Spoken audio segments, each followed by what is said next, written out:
Social Perception and Self. Aisha Barron, Psych 512. The topics for discussion today: self-concept, self-perception, influences of others, perceiving persons, and attribution.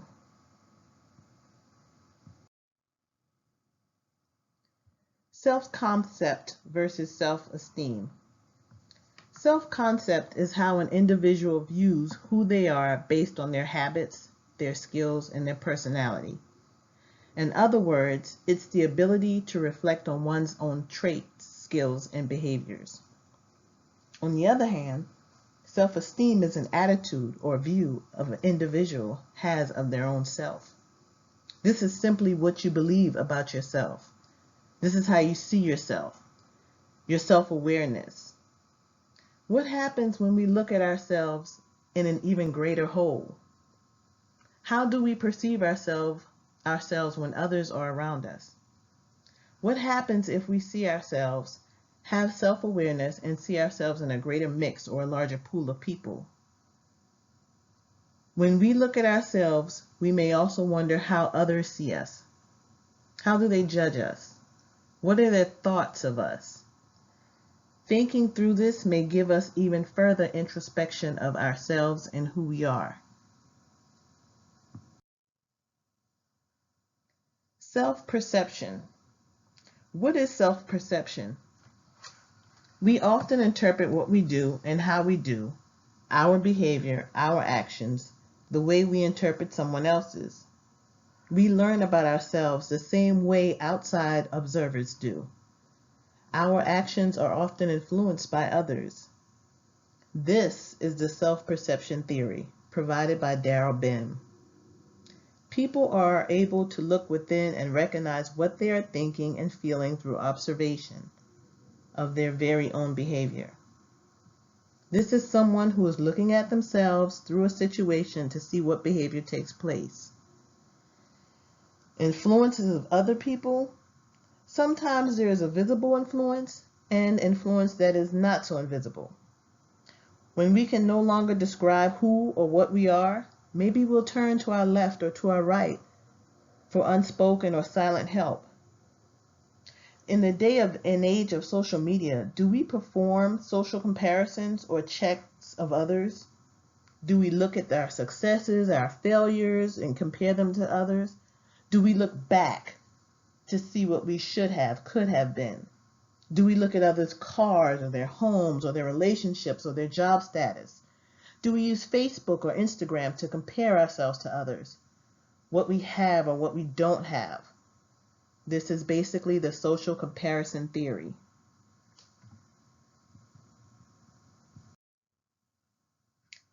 Culture is a huge part of who we are. Culture is a particular group that we've placed ourselves in. It's a particular way of doing things. It's a set of our behaviors. It's our environment. It's our language. It's our religion. It's our cuisine. It's our social habits. It's the music that we listen to. It's the art that we take a part in. When it comes to culture, there is a certain orientation. Individualism is valuing our independence and being self-reliant. Collectivism is social harmony, cooperativeness, togetherness. Your orientation often depends on where you are on this earth. Social class may also play a role or a part in culture. Class looks at differing factors such as your education, your wealth, and the material objects that you possess. This all affects presentation, or how we show up in the room, or how we want others to perceive us and shape us, and how we think of ourselves. Depending on the group we are in,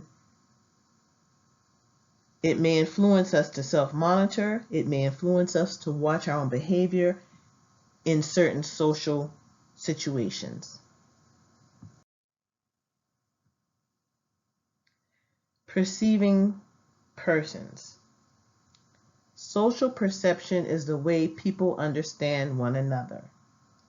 Most of the time, Our first impression of someone is gathered through listening to their voice, hearing their voice, or looking at them, sight, visually.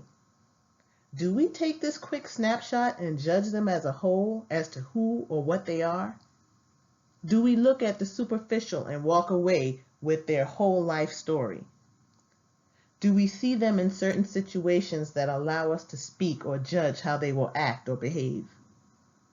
Remember, communication comes in all forms, verbal and nonverbal.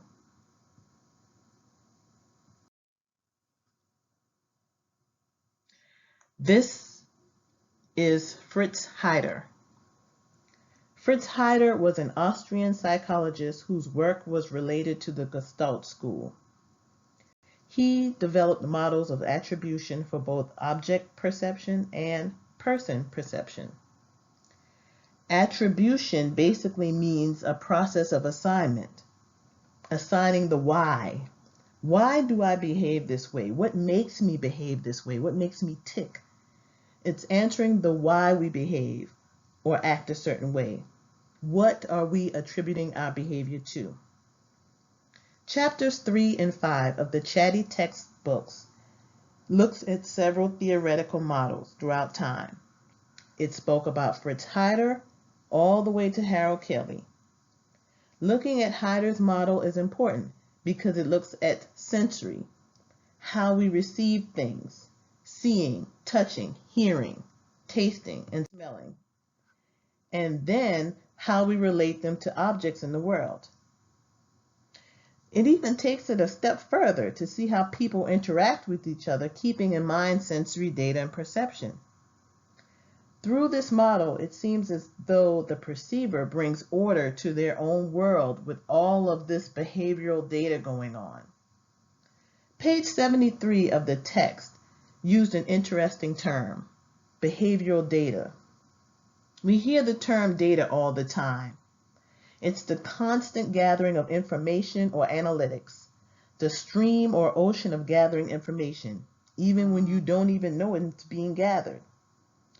Things as simple as using our iPhone, screen time, or our Google Maps timeline, or using Google and seeing the ad or item or place we look at a later time.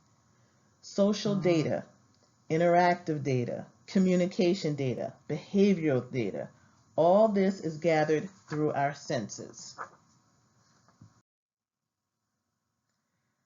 Disposition is defined as a person's inherent qualities of mind and character, a trait or attitude. You may even have heard someone say, oh, she has a sweet disposition, or oh, he has a nasty disposition. Dispositional attribution. When we explain the behavior of others, we look for enduring internal attributions, such as their personality traits. We attribute the behavior of a person to their personality, to their motive, what's their agenda or their beliefs. For example, she acts this way because she is a Christian woman. Let's look at situational attribution. When we explain one's own or another's behavior, an event or an outcome to cause outside the person concerned, such as their luck or the pressure from other people or any external circumstance. For example, he acts this way because he thinks he owns the place. His dad is the president of the company. Jones and Davis abandoned theory of explanation. Jones and Davis made attempts to pick up where Heider left off. Their model thought that people pay particular attention to intentional behavior and not enough attention to accidental or behavior that may be displayed when people are not thinking quite clearly. They took the time to think about how a perceiver infers a trait or a personality or a disposition, and how to separate it from the true behavior. They also came up with some later theories that concern stereotypes and bias. Harold Kelly came up with a theory. His model explained that there are multiple observations, but it truly depends on the time and the environment. Kelly's model looked at consensus, distinctiveness, consistency.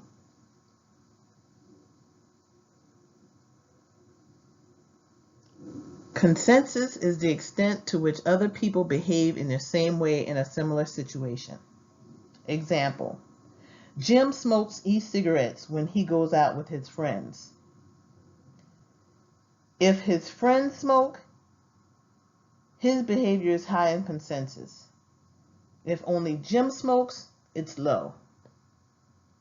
Distinctiveness: the extent to which the person behaves in the same way in similar situations.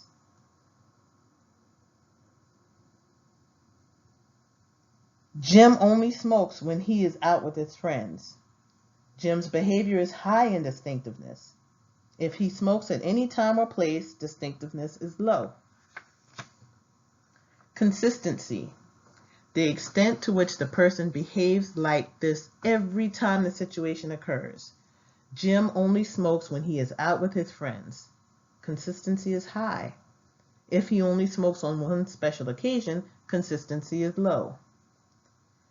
Attribution summary: attribution is a choice between external and internal causes. Cognitive procedures that lead to covariation assessments. If we look back at the 2 assigned journal articles, the first one, Laxinick, The Consumer Response to Negative Word-of-Mouth Communication, an Illustration Theory Perspective. This article basically looked at attribution theory, the why behind behavior and why people listen to word-of-mouth communication, and then how it influences their consumer behavior, their emotion, their attitudes.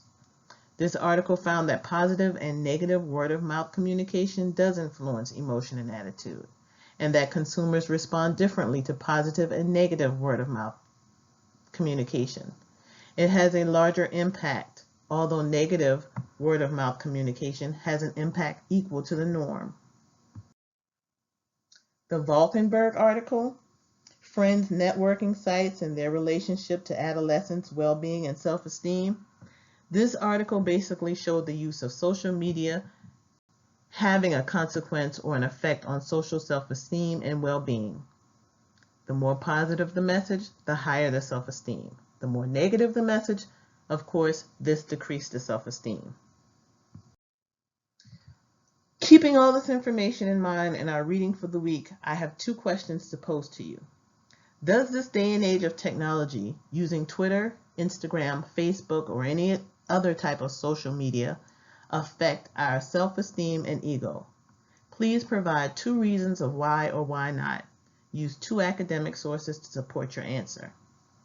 Since the brain relies on sensory input, is it possible that facial expressions steer our social perceptions or influence our judgment before the actual interaction with the person? Can God's Word help us in any way with this? Once again, explain your answer using 2 sources.